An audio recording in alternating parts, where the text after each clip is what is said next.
Au Nigeria, au moins 7 juges ont été arrêtés durant le week-end passé par le département des services d'État pour des affaires de corruption.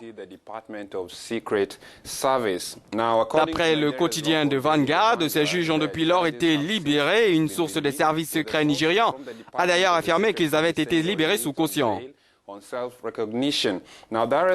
Leur arrestation a suscité beaucoup de controverses au Nigeria, certains allant même jusqu'à appeler à la destitution du président Buhari.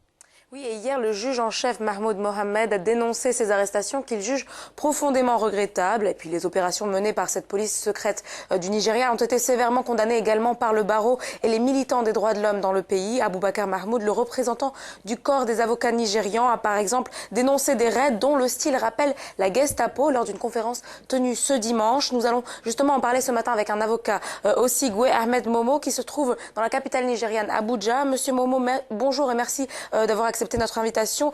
Comment les Nigérians réagissent-ils à ces arrestations? Je le disais tout à l'heure, certains avocats ont comparé ces méthodes à celles de la Gestapo allemande.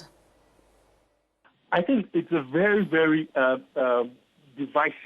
mon avis, il s'agit d'un sujet à polémique. On est généralement pour ou contre, et tout le monde a de très bons arguments pour ou contre.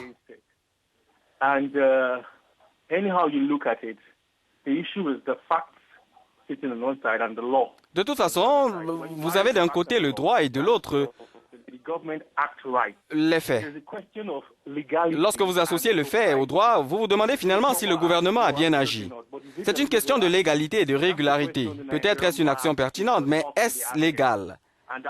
C'est la question que l'association du barreau nigérien devrait se poser, et c'est pourquoi ils ont a priori estimé que c'est illégal.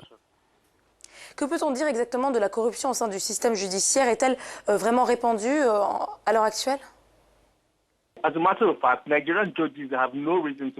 En fait, les juges nigérians n'ont pas de raison d'être corrompus. Un juge nigérien est assez bien rémunéré, mais la réalité, c'est que la corruption existe bel et bien. Vous trouvez des juges qui vivent largement au-dessus de leurs moyens. Et le Conseil judiciaire national joue en quelque sorte la politique de l'autruche, en affirmant que les juges sont sans tâche, presque des saints. La réalité, c'est que si les juges étaient droits comme cela se doit, eh bien la corruption n'existerait pas au Nigeria.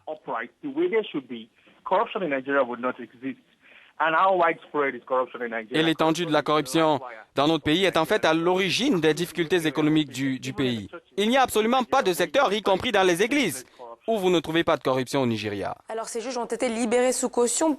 Pensez-vous qu'ils seront poursuivis quand on sait que par le passé, des poursuites de ce type ont été abandonnées? Le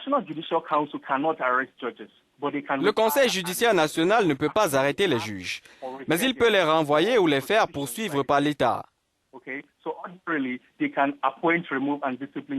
Théoriquement donc, ils peuvent nommer, suspendre ou discipliner des juges.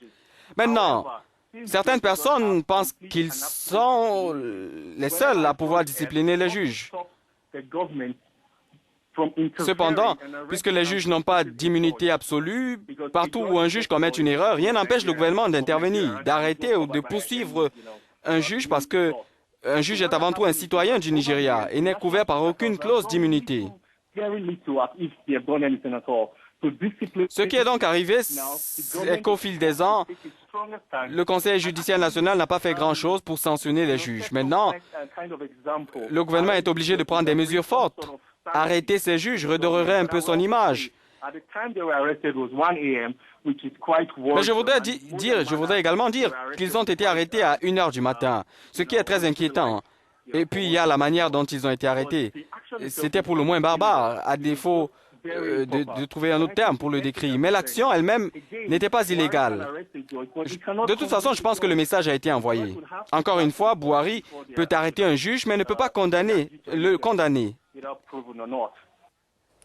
Un dernier point, Monsieur Momo. Alors, le juge en chef de la Cour a convoqué une réunion d'urgence prévue aujourd'hui. À quoi faut-il s'attendre? Que va-t-il ressortir de cette réunion?